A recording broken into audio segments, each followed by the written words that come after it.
Okay, so what we are going to do today, last time when we were saying we already started to discuss about non-monotone submodular maximization, and we did it for the unconstrained setting. So today what we plan to do is to do uh, what do you call non-monotone submodular maximization, but in constrained settings. Okay, excellent.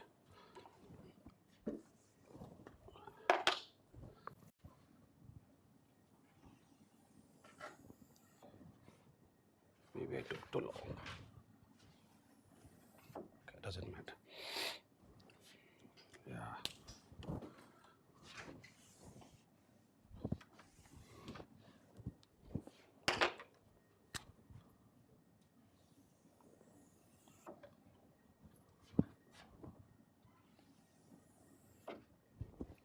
Okay, now this looks better.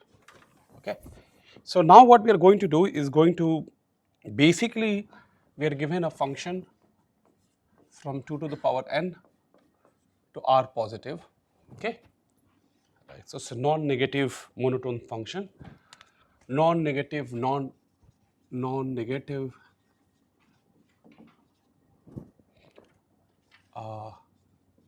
submodular non-monotone function.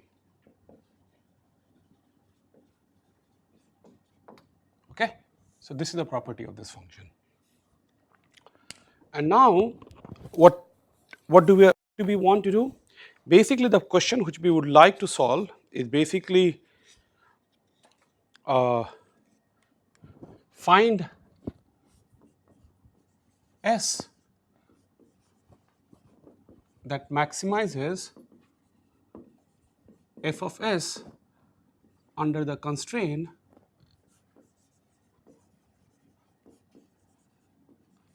that mod s is less than equal to k. So this is our constraint.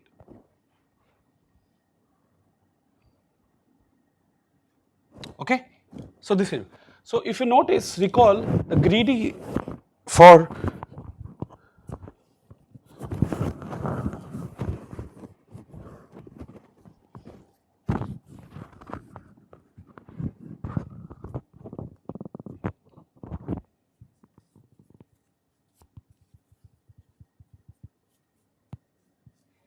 yeah, so the greedy gave us for monotone thing, greedy gave us 1 minus 1 by a approximation. And what was the greedy doing? At every time we took an element, so we started with an element which maximizes the marginals, and we just took the best k marginals. In the sense that I picked up some element. Now among all the elements, I say if I add this, what is the function value? Whichever maximized this, I took that. Then among the remaining guys, which is the one which if I add this, the value of this set can be maximized, and we did this for the k iteration, and then we were doing it. Okay. So now let's try to get a randomized version of this algorithm. Okay. Okay. So the randomization version, I mean, it can be thought of that, but is slightly different. And so basically, what is our random greedy algorithm is going to do? And so the random greedy algorithm will do as follows.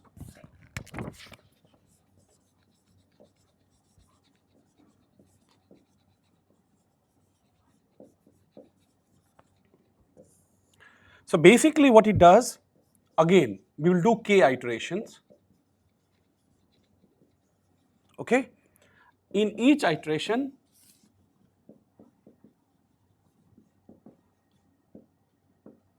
pick at random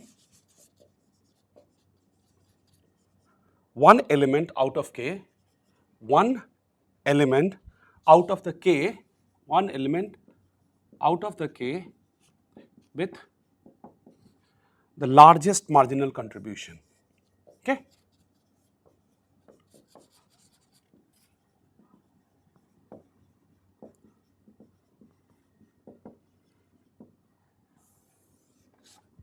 Okay, so let me make it more formal. So what happens is that in each iteration, we find k elements who contributes the maximum to the given set, like in terms of marginals, and among them, I choose the one with the maximum. Okay. Okay. So what is random greedy GK working? As follows. Okay. So here's my random greedy.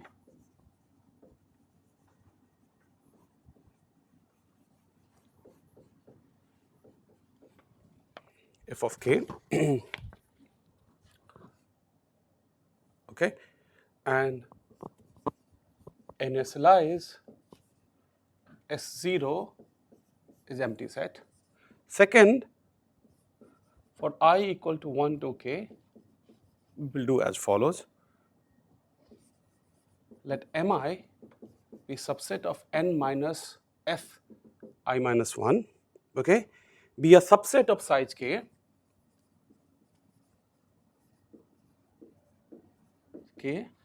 okay,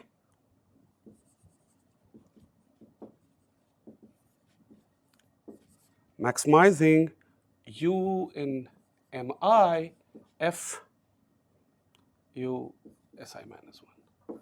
And what was this fu Si minus 1? Do you recall the definition of this? I don't know how I wrote before, but basically this is this, right? So if I add u to my set, what is the marginal I'm going to get? Okay, so this is what.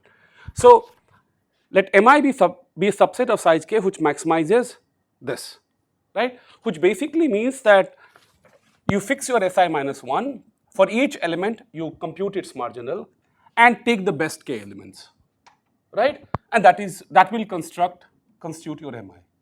And why this is fine even writing like this? Because they are positive. They are non-negative. So, okay. Okay. And then what we will do, let Ui be uniformly at random from Mi. So I'm going to pick Ui uniformly at random from the set Mi, and I'm just going to add that to let Si is Si minus 1 union Ui. So notice here that every element, so what is the, no, this is fine. Okay, so can you say, okay, forget it, does not require, otherwise it will confuse even more, so let's leave it. And we will return Sk. So is the algorithm clear? So algorithm is just this much, okay? So what does algorithm tries to do? Algorithm finds the k best elements which can with the marginals and uniformly at random pick one of these guys and adds it. That's it. And I do these k rounds and I'm done. So as in warm up, let's do, as a warm up, let us do monotone function. Monotone f. Okay?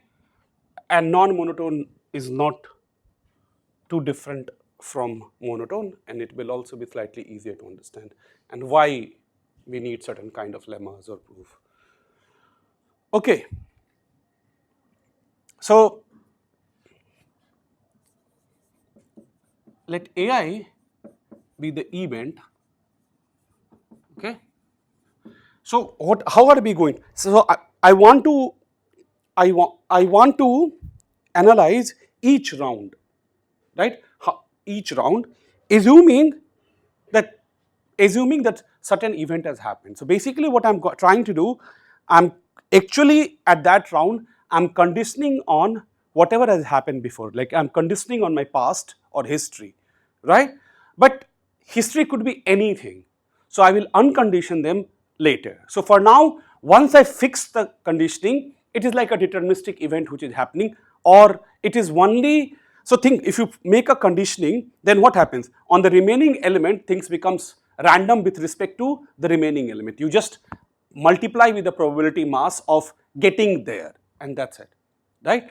So you can also do this here. So I'm going to do that trick as we have done this several times before. So let AI be the event, fixing AI be the event,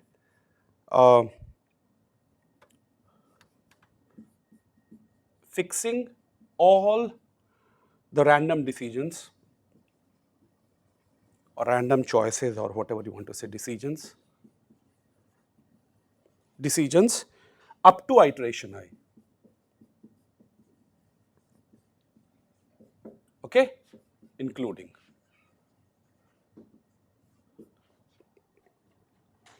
And let curly AI, okay, be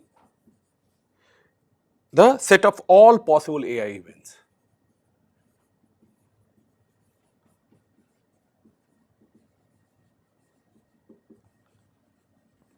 Right? So what is happening? So basically you are going to fix some one AI and going to do your analysis. And when you uncondition by going over all AIs in this set, capital AI, because you don't know what has happened. Okay, so when you uncondition, you have to go through all this. And so for example, if this is a random variable, think of this way, this is a random variable. So what will be the expectation of AI? Right? Whatever event it can, like whatever these things will happen, like wherever they map, and there some probability of that, right, into summation. But now we will not do any of these things. We'll just assume that for a moment that only one event has happened, and that will mean that for this particular round, all the choices are fixed, which means those are like I can view them as like a deterministic object which has happened and treat only randomness which has happened now. Okay. So what is the theorem which I want to prove? So the theorem which I want to prove is as follows.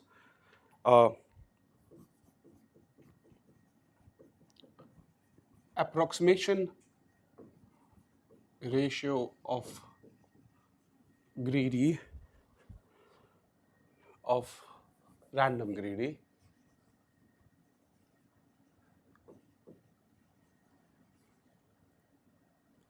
is 1 minus 1 over E when f is monotone. But of course, there it was deterministic. Here it will be an expectation. Like expected value of f of k is 1 minus 1 by E times f of opt. So that's a basic difference because it's a randomization. Okay. So how do we go about proving this? So to prove this,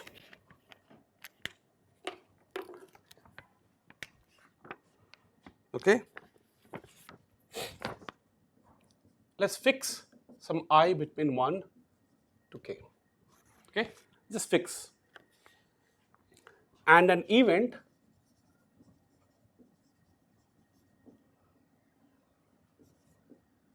ai minus 1 element of ai minus 1.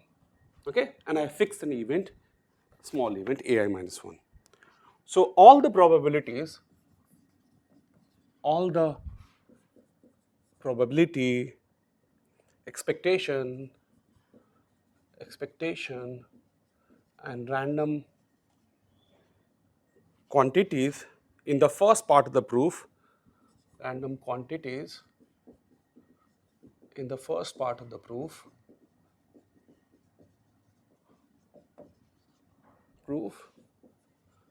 is conditioned on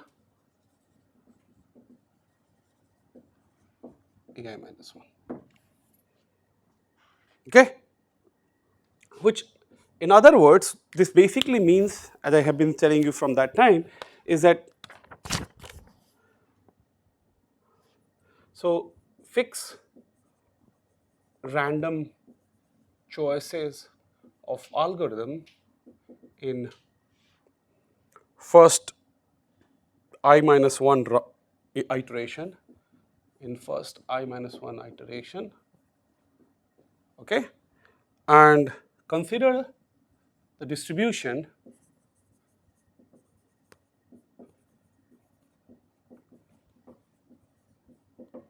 okay, and consider the distribution induced by its remaining choices. Condition, what do you call, consider distribution induced by its remaining choices.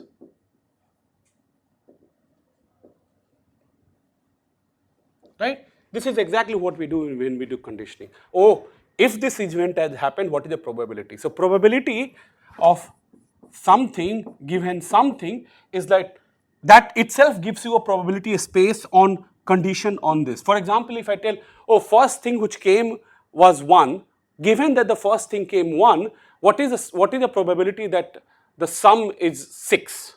Then there will be only one thing here, 5. And things of this nature. So this itself will start to form a probability space, and this is what I mean by, if you do this, it will give you it will induce a distribution on the remaining random choices, and we'll work with those random choices. Okay. Look, if you people do not understand this, someday you will ask me, and I can unfix. I did unfix first time when I was doing everything with conditioning, and it is painful.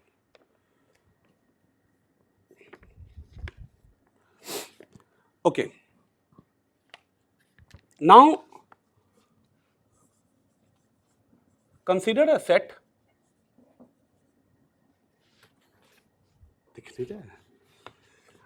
Consider a set mi prime containing the elements of opt minus si minus 1. Okay? So consider a set mi prime containing the elements of, so opt is some optimum solution. Okay? Opt is some optimum solution. Opt is an optimum solution. Optimum solution. An optimum solution. Okay? So mi prime.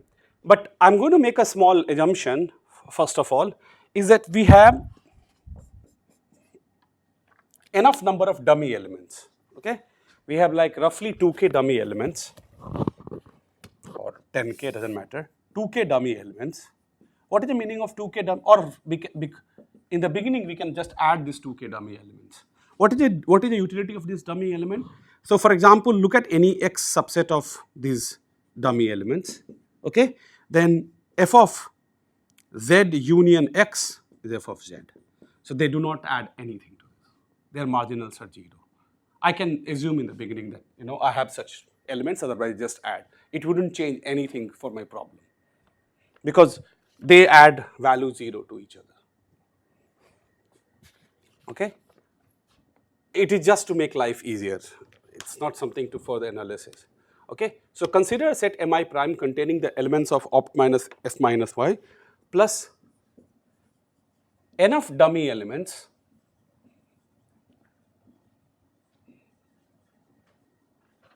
okay, to make the size of m prime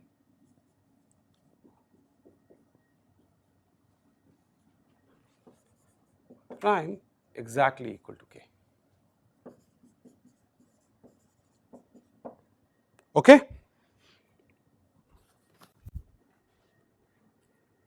That's it. So I added this dummy element because I want this mi prime to be exactly of size k, right?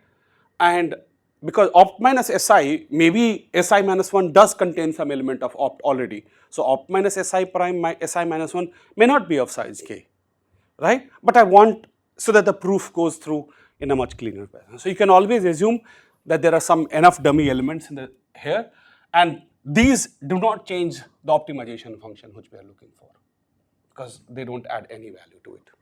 Okay? So this is without loss of generality.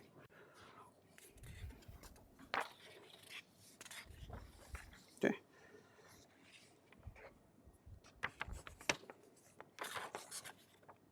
Okay.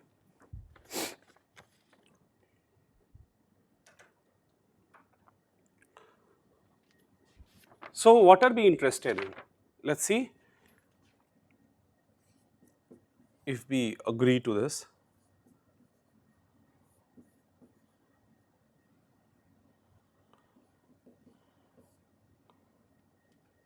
What is this? Now we have condition and everything. So then what is this term? What is an expectation of function of this, right? So what are you doing here? What is an expectation here? What can expectation be? Look, what is a random variable?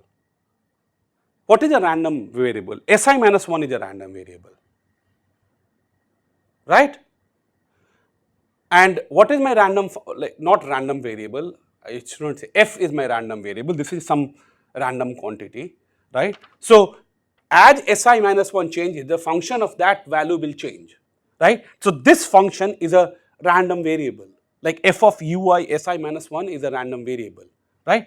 But look at here, what do I do? From mi, I add one of these elements uniformly at random, right? So it can take some element of mi and f of that and probability 1 over k.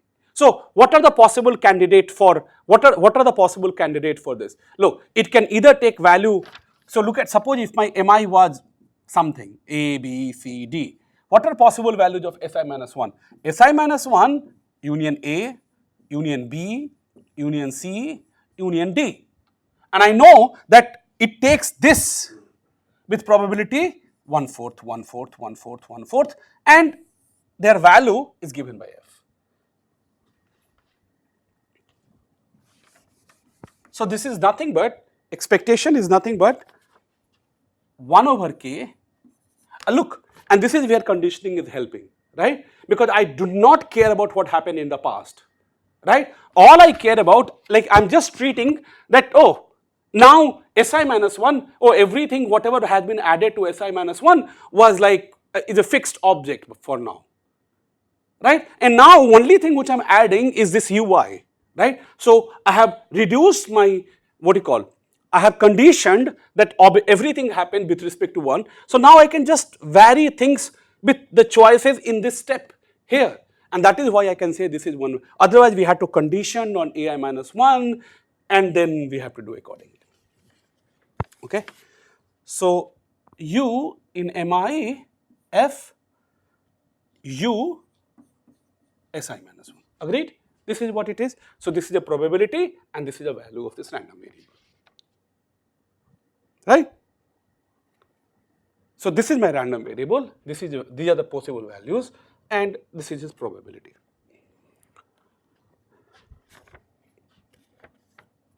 Okay. Can I say this? U in mi prime fu Si minus 1? Can I? Exactly. Because the way our choices were. What was the property of these ui's? They were maximizing this sum, right? So if I take any other set of size k, that can only give me value lesser or equal. Their sum can only be lesser or equal to this. So this is perfectly fine. Okay, good. Which is equal to k inverse, like 1 by k. And let's, as I told you, right, rest are dummy elements. So they don't add anything to me. So I can just write down, this is summation over u in opt minus Si minus 1 fu Si minus 1, right? Because for the dummy element, it doesn't add anything. It is the same thing. So this minus this will be 0, right? Look at any O which is dummy D. So what will be dummy D? If U is dummy D, then it will be f of Si minus u union dummy minus f of Si minus 1. But f of Si minus 1 union dummy is f of Si minus 1 itself. So they will cancel out each other. So this is what exactly what is left. Okay? And this is a term which at least I have difficulty understanding it. So help will be required. Okay? Now this is because of some modularity, but I couldn't show. Okay? So please, okay. So after this what happens is that we can say this is at least f of opt union Si minus 1 minus f of Si minus 1 divided by k. So basically what he is saying is this term is greater or equal to this term. And this I am not able, and this says via submodularity.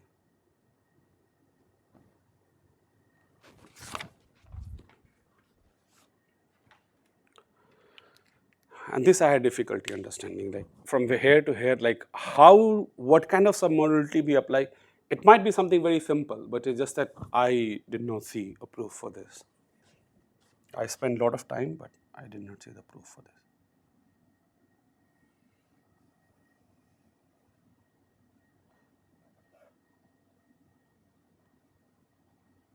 Okay. So let's complete the proof and let's come to this. So let's believe this for a minute, okay?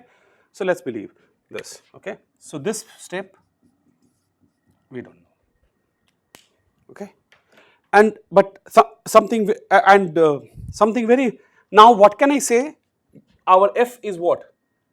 Monotone. Like we are in the case when f is a monotone function. So then I can write this is equal to f of opt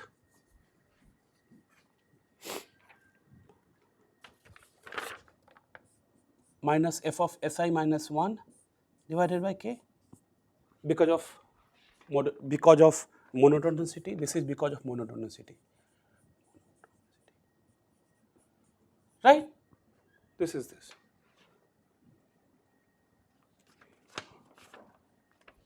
Okay? Okay. So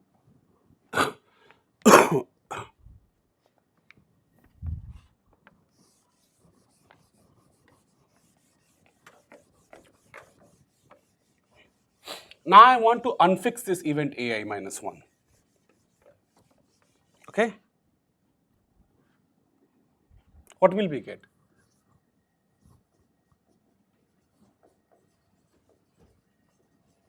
Unfixing the event ai minus 1 and taking expectation over all such event. Okay?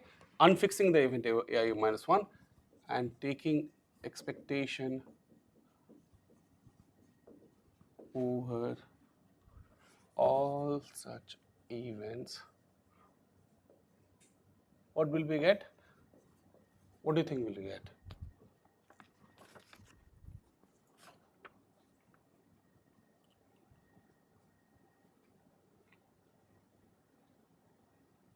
So first of all, think of this, this is greater condition on something. So this conditioning will go away, right? So left hand side will remain left hand side.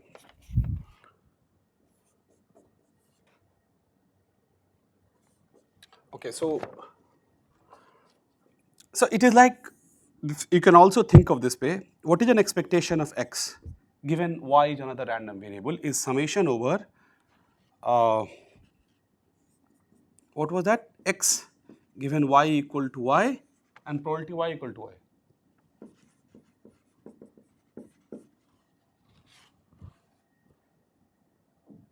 Right? So what we have been calculating is just one such term. Right? And now I am saying let's go over all possible such whatever ai minus 1 it can take, like that capital. So you have to go through all such things and they're so what will you get? You will get expectation of Si minus 1 because this is what we were computing, but this is what I want, so I get this, okay? And that is at least, this is some constant, so it is not going to change. But what will this become? It will become expectation of this. Think. What it will become? It will become expectation of that. Right? What is an expectation of this object? Right? Whatever he takes into probability, that's it.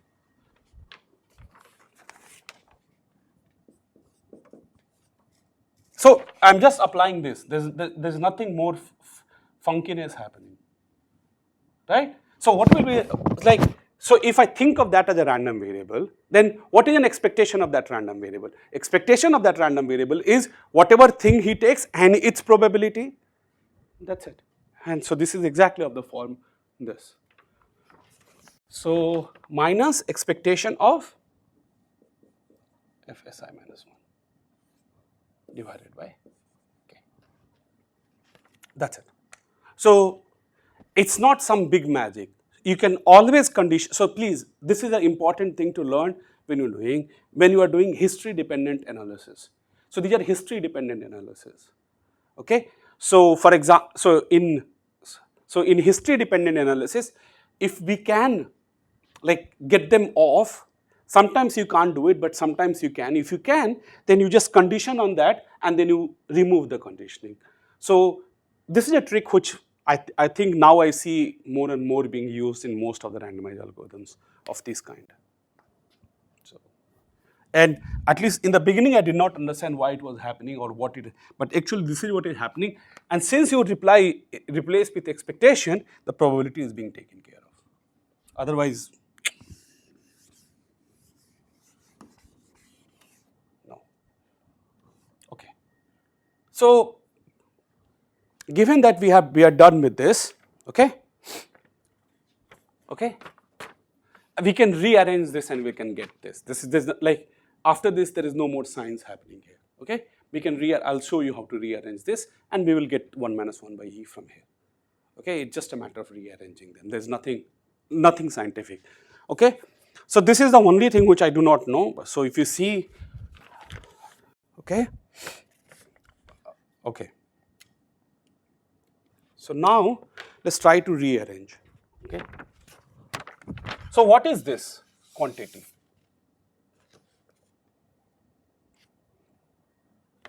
Okay. Okay. So let's multiply with minus both sides. Okay, and add f opt both sides. So then what will we get? We will get f opt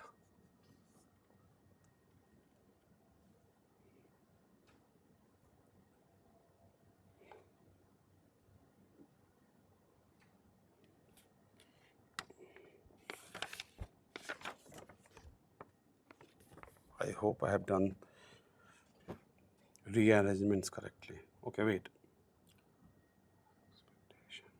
Yeah. So let's multiply this with minus 1. Then what will we get?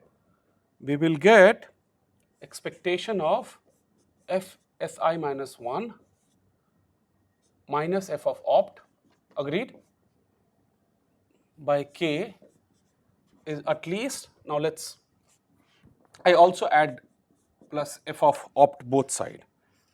Okay, I'll tell you why I'm adding, but I'm adding both sides. Is at least, this quantity is at least expectation of what is f si minus 1 union ui minus f of si minus 1, right, plus f of opt. Agreed? I just expanded everything.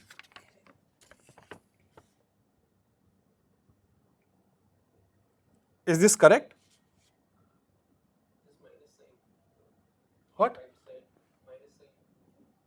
Why minus sign? So this is why I changed the inequality, no?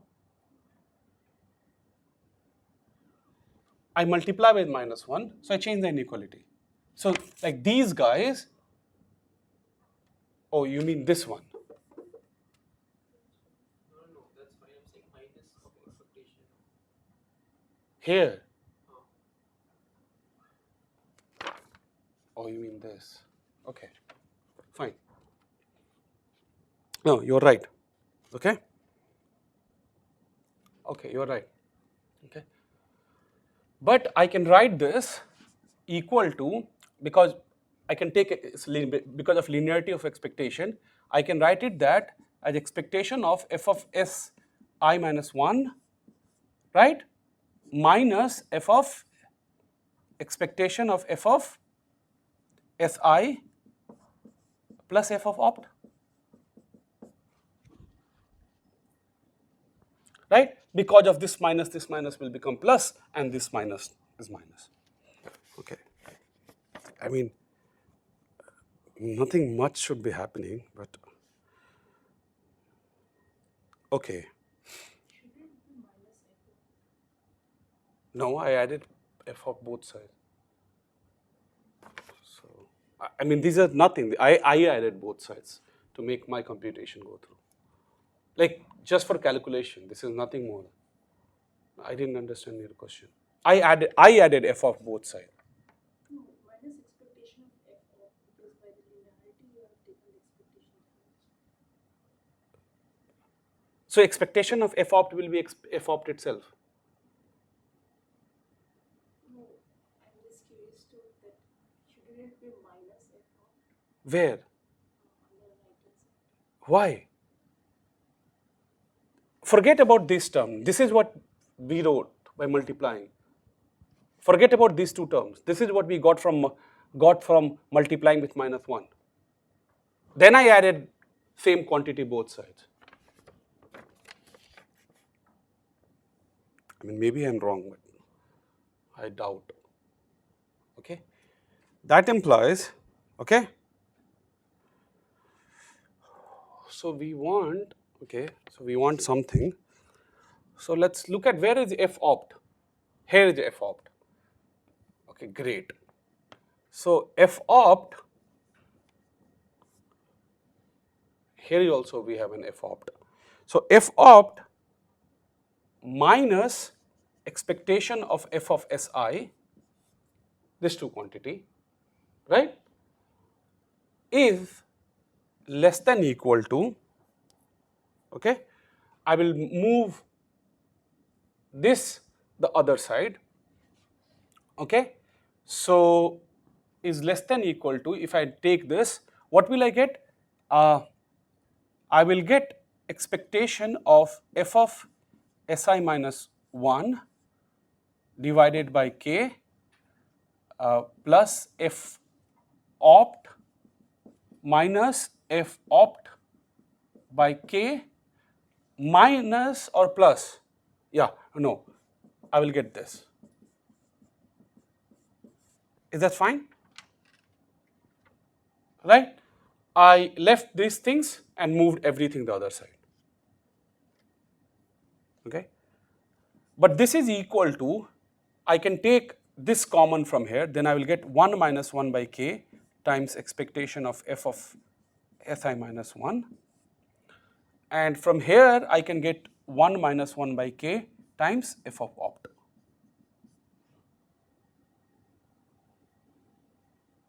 No? Minus 1 plus 1 in the first bracket. 1 minus k, 1 by k minus 1 in the first. First bracket should be 1 by k, or rather, Take minus 1 outside. take, okay, 1 by k minus. Is this fine?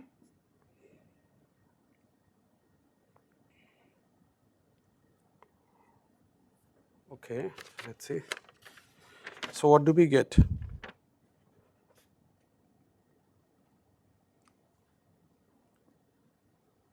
Okay, that's fine. Now I take 1 minus 1 by k, I want to take common. Then what will I get? I will get f opt minus expectation of f of Si minus 1.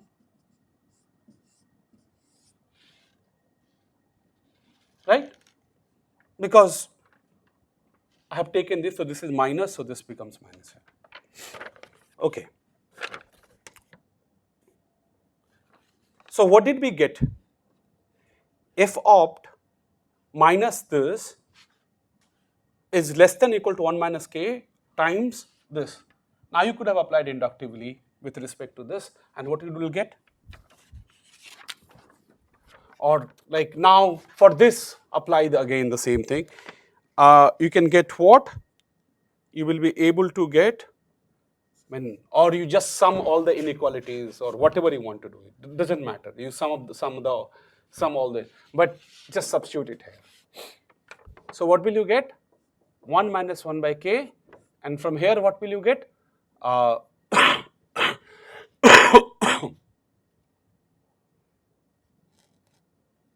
Right? I will get 1 minus 1 by k times f of opt minus what? Expectation of f of S0.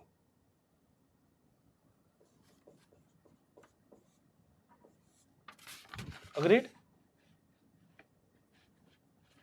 But f of 0 is some monotone function. So this is constant. Expectation of, it's like f, what is f of S0? Expect f of phi. So f of phi is some number. So this is, I can write down, this is less than equal to 1 by k times f of opt. Right? So what does this implies?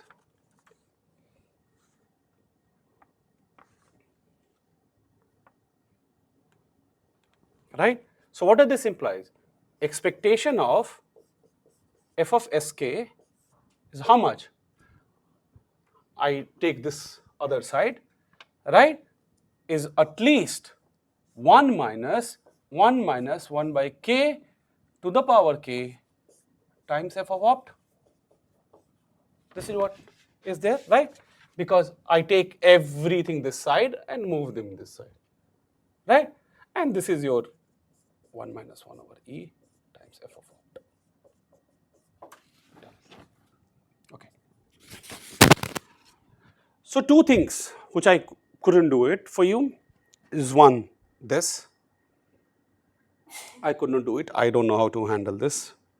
And secondly, at least in this proof, the way we used it, we used, look, up until now, does anything changes?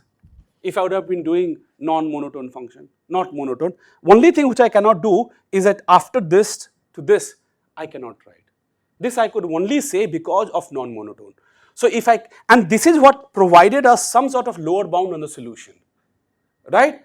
Now, if we can come up for monotone, non-monotone function, if we can come up with some different lower bound for this here, we will be in great shape. Okay? So that's the whole idea for the analysis. And after that, it's just doing the similar kind of maths and the analysis holds through. Okay? So this is what I, okay? But as I told you, I do not, like from here to here, we have to think. Okay? Okay. So I will prove this lemma later. So now that we are in the analysis, let's do the analysis for, algorithm remains the same. Let's do the analysis for when f is non-monotone. And let's see what we get here. This will not remain the same. We will change it whenever it comes. And I do exactly up until now. Till here, I do nothing. Till here, I make absolutely no change.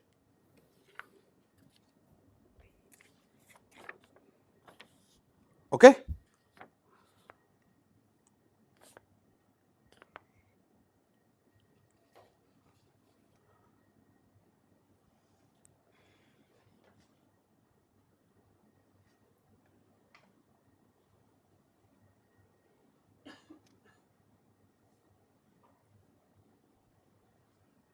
Okay?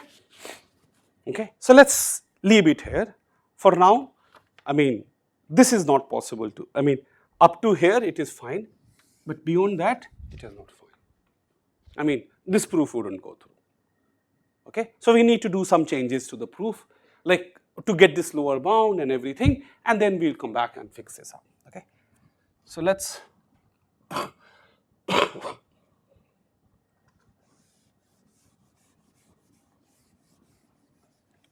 look, this was really a just manipulation. It was not doing much here. So one of the most central lemma which is used in non-monotone function is the following lemma, which a version of which we proved last time. Okay.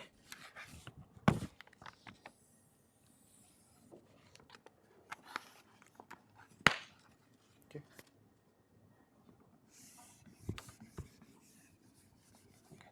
So the lemma says, I will not give you a proof for this lemma now. We will first use this lemma to get the constants, and then we will just fix this lemma, and then we should be good. Okay. So what does the lemma says? The lemma says, let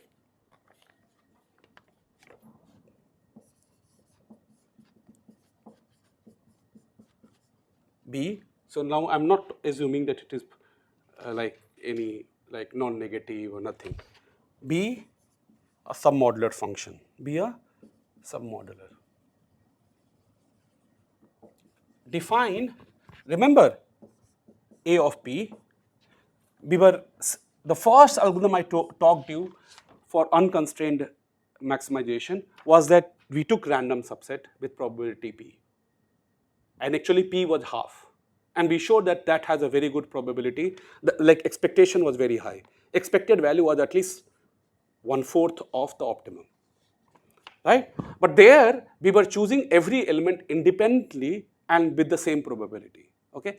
And we proved something very similar lemma of what I'm going to tell you, and that is what we used as a machinery to show lower bound to get our, So I want something very similar. Denote by AP a random subset of A,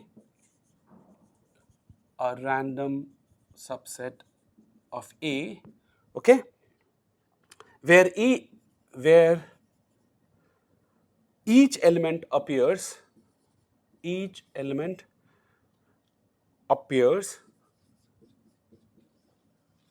with probability at most P, okay, not necessarily independent.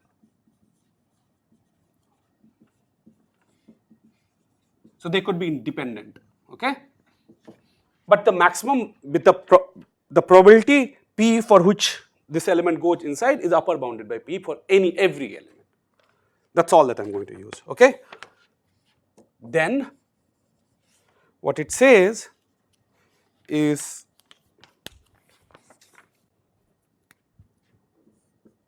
expectation of f of AP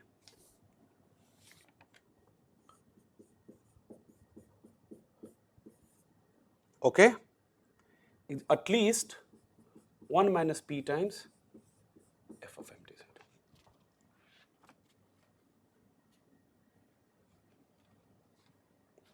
Okay.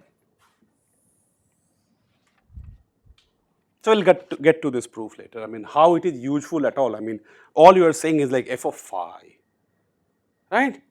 So first of all, notice, I mean, of course, I am not going to apply this lemma with this submodular function, but I am going to apply this submodular function where f of phi will nothing but be my opt, f of opt, right? By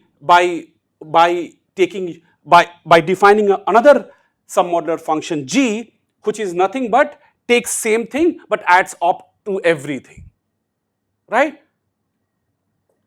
The normal trick which so then that will imply, and then if we are able to have a control over this small p, this p is not too large, then I get good fraction of my opt as my lower bound, right? So there are few things to take control of. This p, it shouldn't be too large, and as a trick we will apply. So we will see in a minute, okay? This proof is interesting in its own right, but we will not do that for now, okay? So what is our interest in? Look, we are interested in that here also proof, we are interested in coming up with a lower bound for this. This is my interest. What is a lower bound for the expectation of this? Because things will be in expectation very soon, okay? So what I want to do is I want to get a lower bound. I have an interest in getting a lower bound on expectation of what happens of this. This is what my interest is. I want to get a lower bound, okay? And how will I show? If I can show that no element belongs to Si with very high probability, no elements Si, which is like, think of your AP, what is Si minus 1? We are making this set randomly, right? So if I show that no for any element going inside this Si is not too high, it means probability of going into is not too high, then 1 minus p is large, right? And then we will apply this lemma with an appropriate g function, right? So all we need to show is that chances of one guy getting inside Si minus 1 is not high, because that is a set which we are constructing randomly. And look, these sets the sets which we are constructing randomly are dependent. I mean, so this is why this although at each choice, what are we doing? Look at the algorithm. It uniformly at random picks an element and puts it inside. But it may not, so in our case it is independent actually. What does it does, right? Is it independent or it is dependent? Not every element goes, right? What we are doing, first we are picking k top elements, and this k top elements depends on what the previously selected items are, right? So they are dependent event. So yes, in that round everybody will go with probability blah, but okay. So here is an observation, small observation.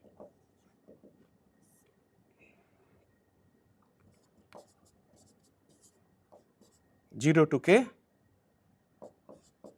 expectation of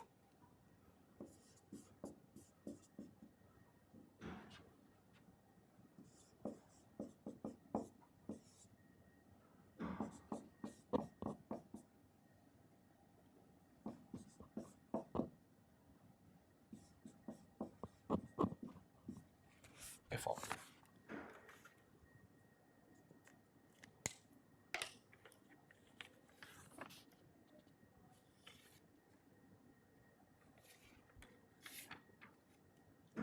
Okay? So here's a proof.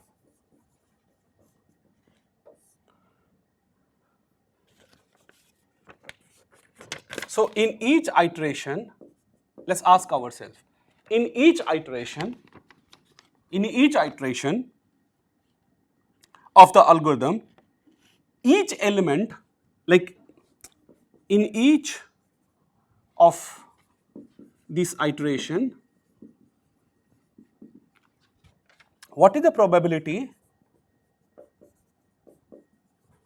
of an element in n minus Si minus 1 to get into Si?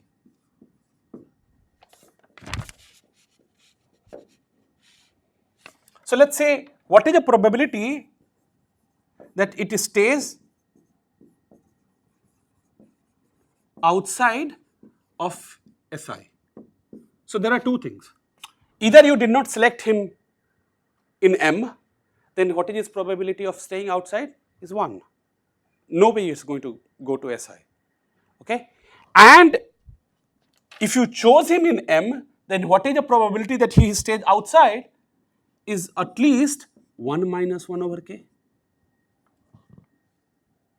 So probability that any element stays outside of Si is definitely at least 1 minus 1 by k, because if I did not select you in M, then the probability that you are not going to Si is 1, and if I did select you, then also I have this choice.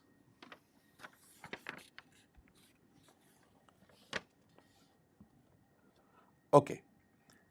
So therefore, for every I, okay, I between 0 and k, right? Look, probability only worsens, probability worsens or improves as we go down of being out. It only, I think it improves, no? Okay, wait.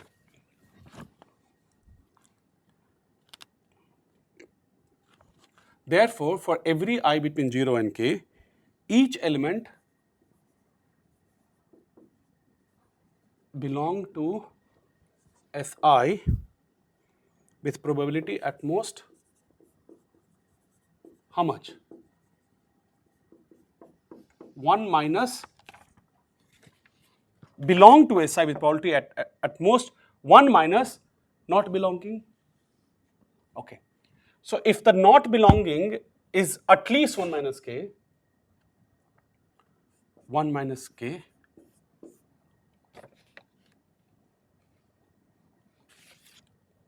so it is best that I subtract as much as possible. Look, if I want an upper bound on this probability, it is best that I subtract as much as possible. And when is the worst case? 1 minus 1 by k to the power, like if I apply 1 minus k, 1 minus k, look, what I mean to say is the following. What is the chance of, what is the probability that he stays outside in the first round? First round is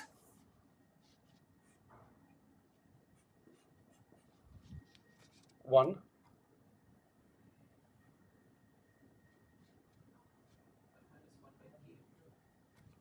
Oh, sorry, 1 minus 1 by k. Yeah, second also this much. So it is nothing. It's not the k is round. So this is very simple then. This is it. That's it.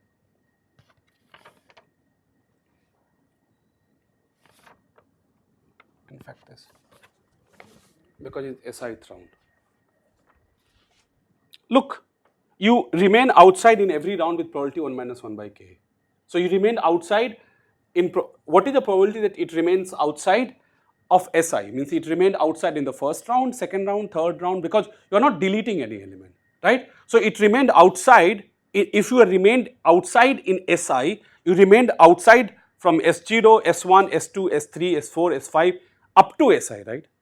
So this is why this is this, right? So what is the probability that, and these are like independently I am doing something. So these are like 1 minus 1 by k to the power I, 1 minus this. So whatever this number is. Okay. Now I define a new function. So this is my P, which I have been talking about here. Okay. This is the maximum probability by P by which any element can go inside this set. Agreed? Okay. So now I have to define an appropriate function, a submodular function to do this. So what I do, I define a new function from 2 power n to r positive actually, be the function f of S union opt. This is what I define. First of all, G is submodular. You can check. We have done this several times. So G is submodular. I'm not going to check it. I mean, you can check it yourself. Right? You apply what you call A union B, f of A plus f of B, f of A union B, f of A intersection B definition, and it just follows. So now that G is submodular, okay, and P I have fixed. So what is an expectation of f of AP, which is nothing but what? Expectation of G of Si minus 1 is nothing but expectation of f of S union Si minus 1 union opt, right, which is equal to G of what?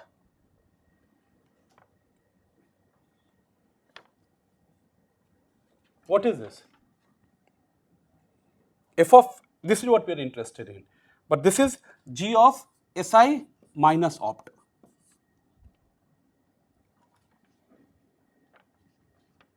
Because this I add, I will get exactly this number, no? Which is greater than equal to, what is P? Right? So 1 minus this plus this, so it will become 1 minus 1 by k to the power I, right, g of phi, which is equal to 1 minus 1 by k to the power I f of opt. And this is exactly what I wanted to prove.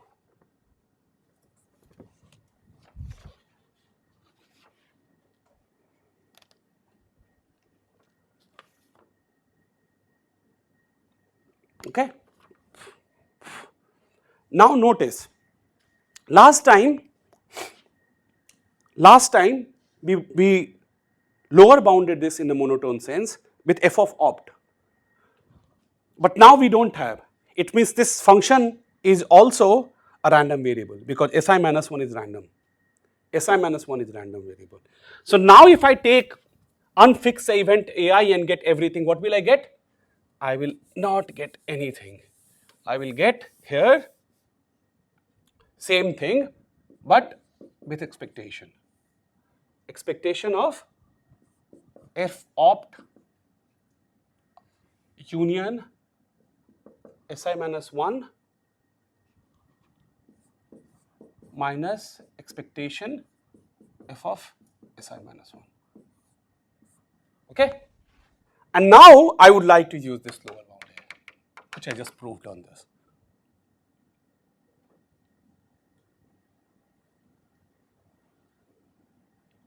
And then do the arrangement and everything, and then we'll get the bound. Okay? Okay, so I need some space. We have understood the algorithm. Right? There's nothing much happening. And blah, blah, blah. So now let's.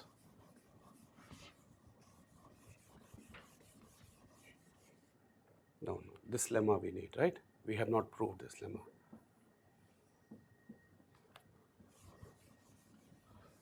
Okay, so now it is like a,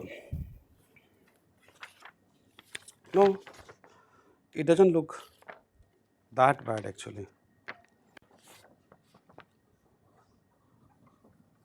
Okay, it doesn't look that bad. Okay, we'll be done soon, don't worry.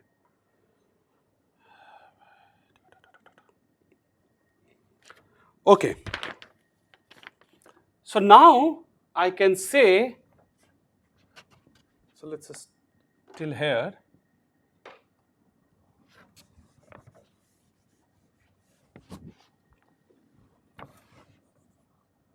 Now by applying this observation, what I can write down?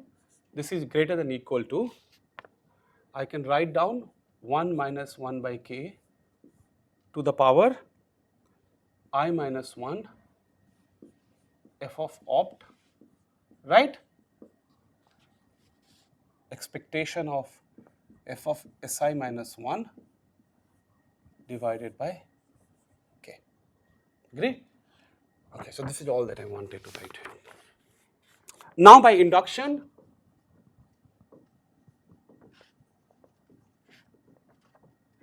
on I or whatever, we prove that expectation of f of si is at least I over k, okay? Expectation is I over k, 1 minus 1 by k to the power I minus 1 f of opt.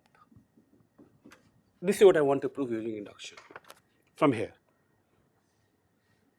Okay? Like, so for k equal to 0, induction on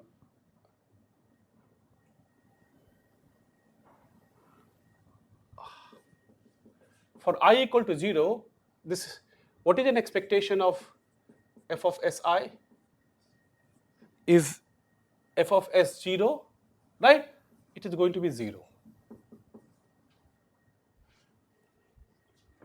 No. What am I writing? What is an expectation of f of s 0? Some constant, so it should be 0, right? Huh? Some positive constant, right?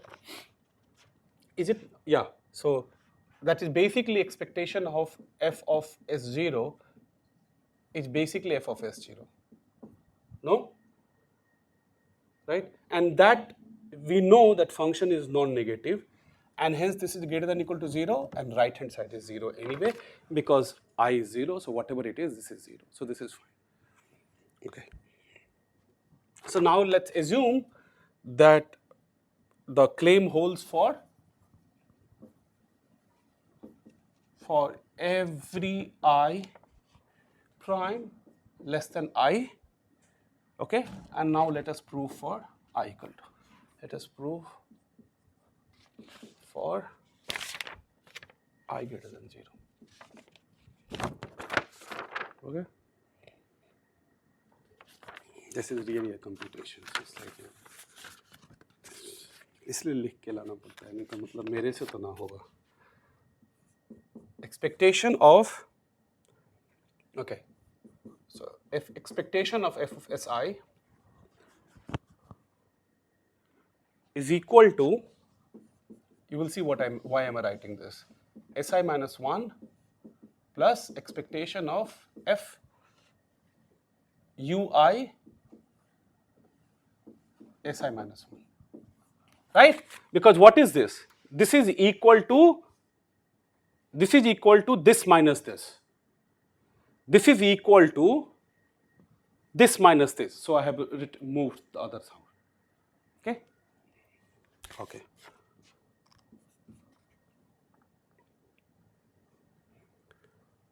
Okay. So why did I do this? Because you will see. Okay. Now I want to apply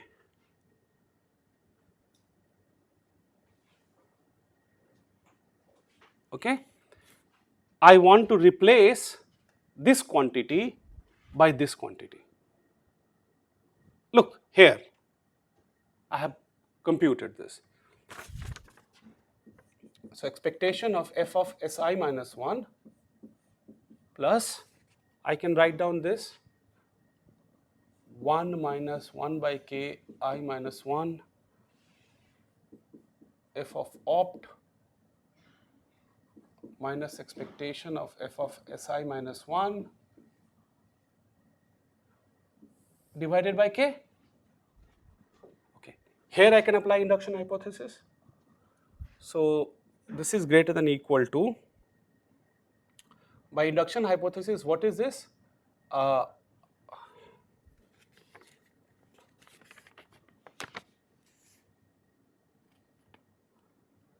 Wait. Okay, so first let's do some, I take this out here. So what will I get? 1 minus 1 by k from here, and then let's apply induction hypothesis on this. Otherwise, this term will be just like hanging around. And then I'm applying induction hypothesis on this. So what does this tells us? If this tells us I minus 1 by k, right? 1 minus 1 by k, I minus 2, f of opt. Agreed? Okay. Plus 1 minus 1 by k, I minus 1, f of opt, k inverse. Right? Now I want to take this term and this term common. So what will we get? We will get 1 minus 1 by k I minus 1 common because this multiplies with this. I have taken f opt common from here. So what is left here? Is I minus 1 by k? What is left here? 1 over k. Right? And that is, I'm sure that is I by k. 1 minus 1 by k, I minus 1, f of opt. Agreed? So modulo this lemma, we have shown this much. So now, what are we interested in? We are interested in expectation of f of sk. Okay? So what is an expectation of f of sk? This goes away. right? K by k goes away. And what is left is 1 minus 1 by k, k minus 1, f of opt, which is like roughly 1 over e times f of opt. Okay, so what approximation we'll get for non-monotone function here? We'll get, so of random greedy is 1 over e when f is non-monotone.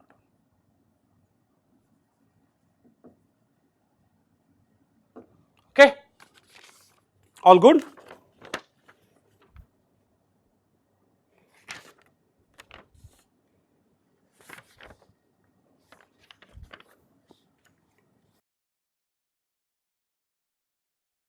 So the only thing which is left to prove for you people is, okay, so let's see. Let me give you a slightly different proof for this, which I think is slightly easier to understand. I have no idea, but or maybe not.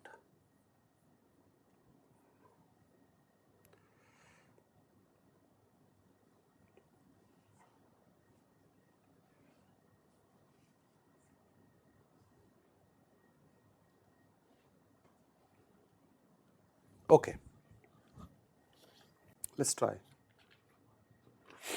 Okay, so this is all that I want to teach today. So I will just finish it up. It will take 10-15 minutes so that we don't have to come back.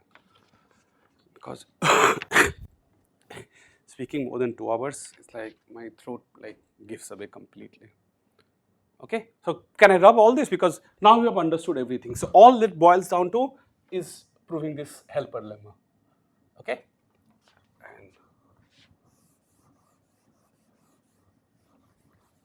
and on Monday we will see, like we'll do a streaming version of this, and then we'll move to something else. Hopefully, I will be better to take 2 lectures on Monday, but let's see. Okay. Okay.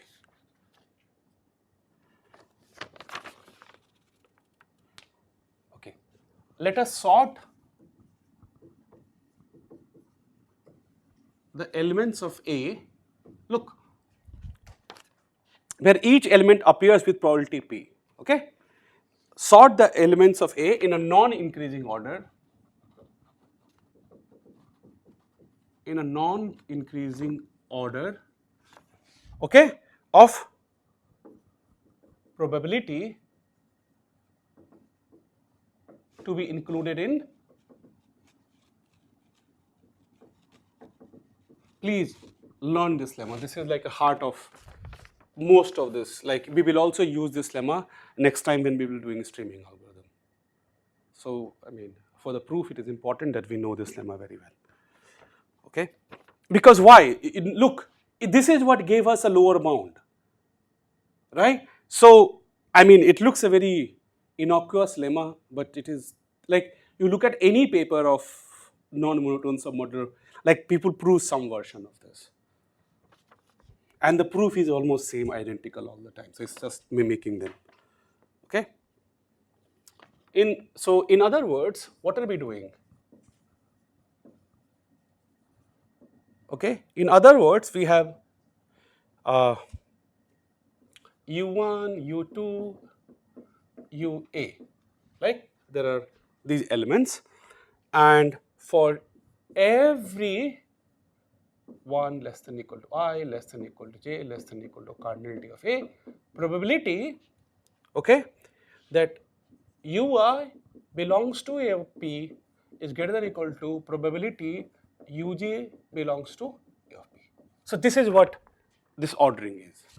Okay, so if someone has higher probability to get inside the set, I have written down first, then the second one, then the third one, because they are not with uniform probability. All I said, with probability at most P, P is the lower bound, upper bound on each of these PIs.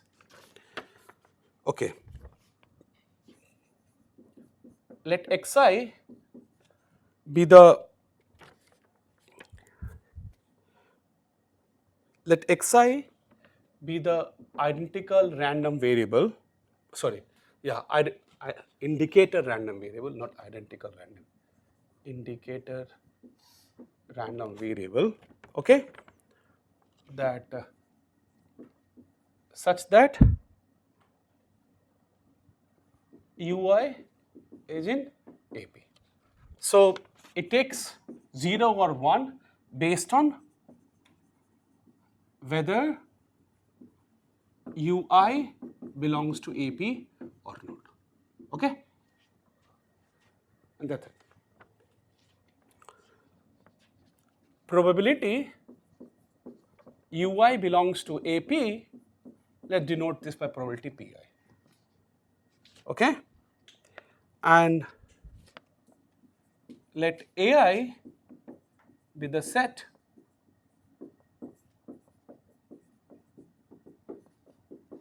E1 to UI. Okay, then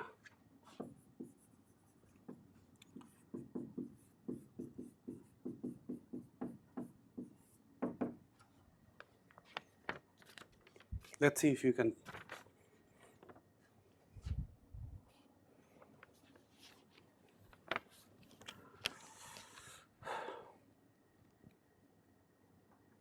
Okay, so from where does it comes?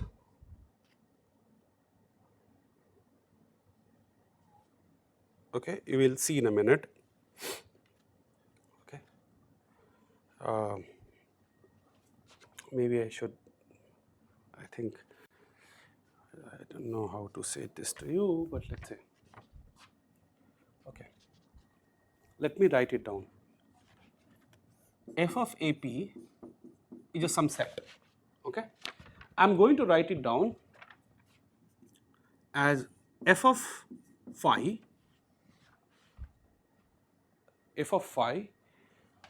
plus summation I going from 1 to mod A, okay, 1 to mod A, f of Ni intersection, no, what I'm writing, AI intersection AP minus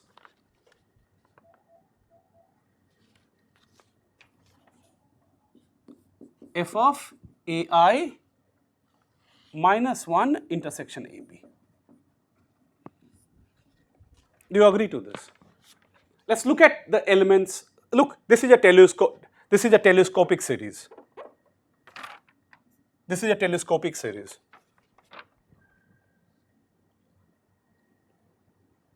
Right? This is a telescopic series. So it will get cancelled out, except what will be left? What will be left? Huh?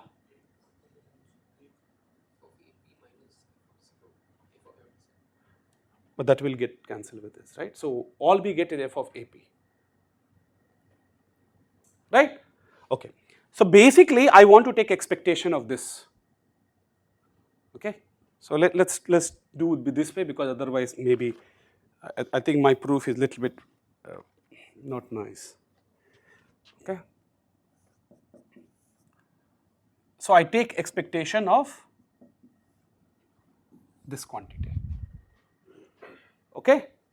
So if I take expectation of this quantity, what will happen? This will come out because it is f of empty set. I'm applying linearity of expectation. So every time I'm applying of linearity of expectation. Okay. Now what is this? Okay.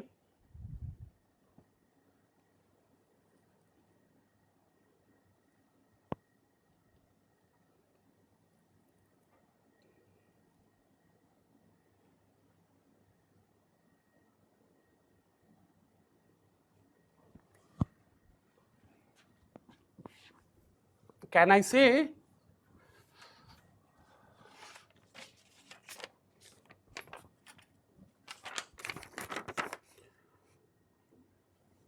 okay? Okay. What is this term?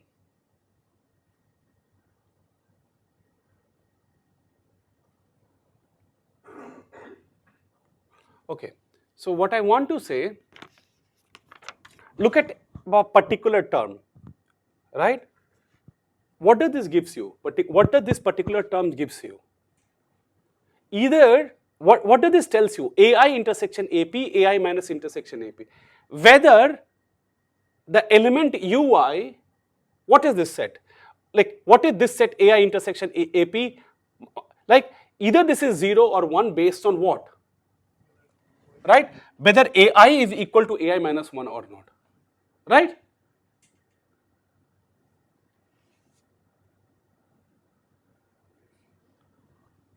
Look, because then they are the same set. I mean, they could be 0 even otherwise, okay? But all I'm saying that, so I can also write down this into, I could have written this into xi here.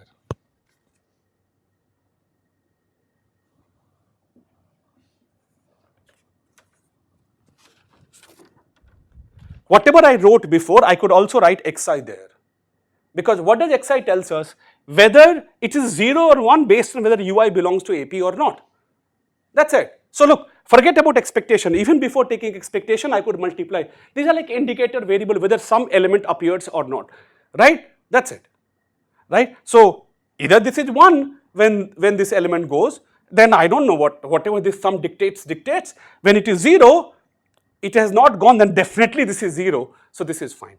Now why it will be helpful for us? Because now that we'll take expectation, I can also write expectation of xi and expectation of this term. But what is an expectation of that term?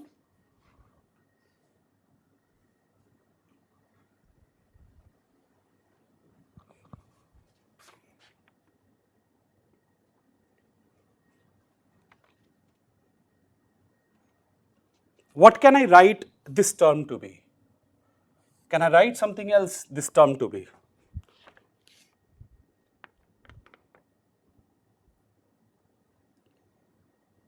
Okay.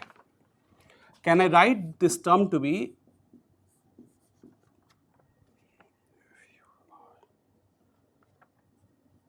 AI minus 1?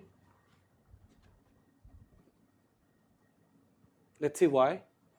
Okay. So what does this term means? What does this term mean? This term means f of AI minus 1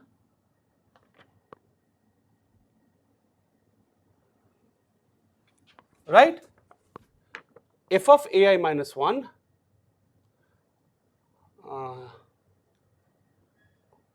union ui minus f of AI minus 1, right?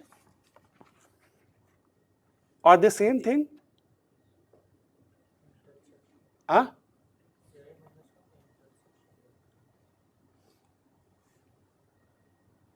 Wait. Okay.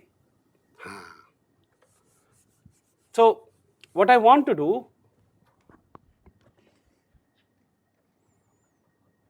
okay, so let's write it slightly differently from beginning itself, okay? Now that you have understood everything here, so I could also write my A of P. Now that I have explained to you how did we get this, I can write f of AP, because this will make our life little bit more easier, is equal to f of phi plus summation I equal to 1 to A xi f ui ai minus 1 intersection AP. This is exactly the same thing which I wrote before. Right? Because what is this? AI minus 1 intersection like union ui, so this will become AI, this minus this. So this is exactly the same thing. But now if I take expectation, right, what will I get? Expectation of f of AP is equal to f of phi plus summation I equal to 1 to mod x, expectation of xi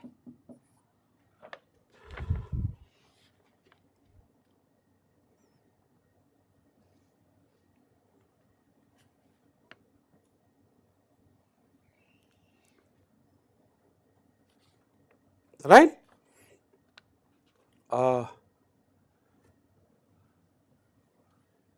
Expectation of this times expectation of xi times, correct, ai minus 1 intersection a of p. Okay. Now I want to apply some modularity. If I apply some modularity, what can I say? Summation I equal to 1 to mod x, xi. Here I want to apply some modularity. What is the meaning of some modularity? Means that, can I say this? Of course I can say this. Why? Look, this is way. Look at this term, ai minus 1 intersection ap. It is completely contained inside or equal to, and I have element outside. So the marginal of larger set is always greater than the marginal of smaller set. So this is what I have applied here. Okay? But now when I take expectation, this is a fixed set. It's no more a random set. So what will we get now?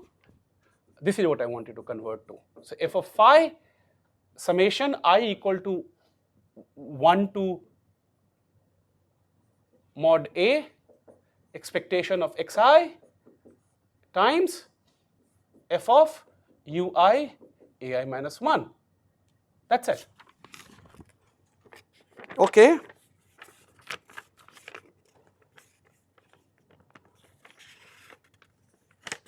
Okay, excellent.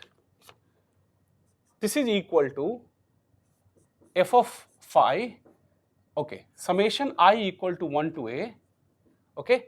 What is expectation of xi? Pi, right, because it's an indicator random variable. But what is this term? It is pi times what? What is p? What is this? It is f of ai minus f of ai minus 1.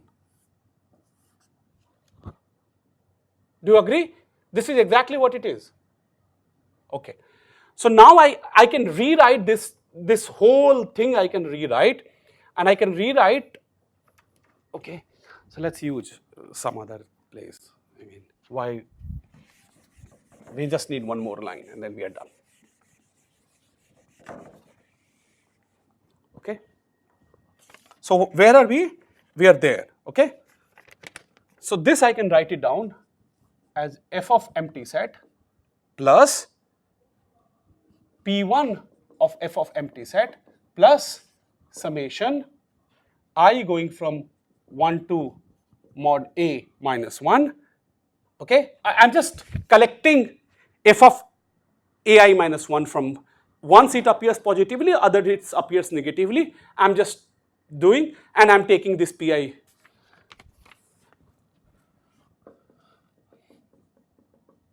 Okay, times f of ai, correct, plus p mod a f of a. This is what you will get whole things, right? Where? Sorry. Right? Okay. Now, what do we know about these things? This is positive quantity. Why? Because the way we have chosen our probabilities. Right? This is why we chose in the increasing order of this thing. So this is positive quantity.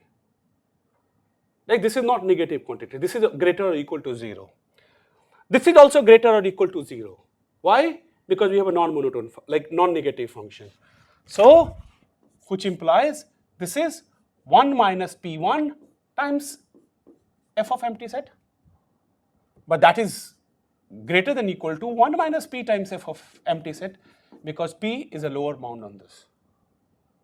P is an upper bound on this. So this is smaller quantity compared to this. Okay, and done. That's it.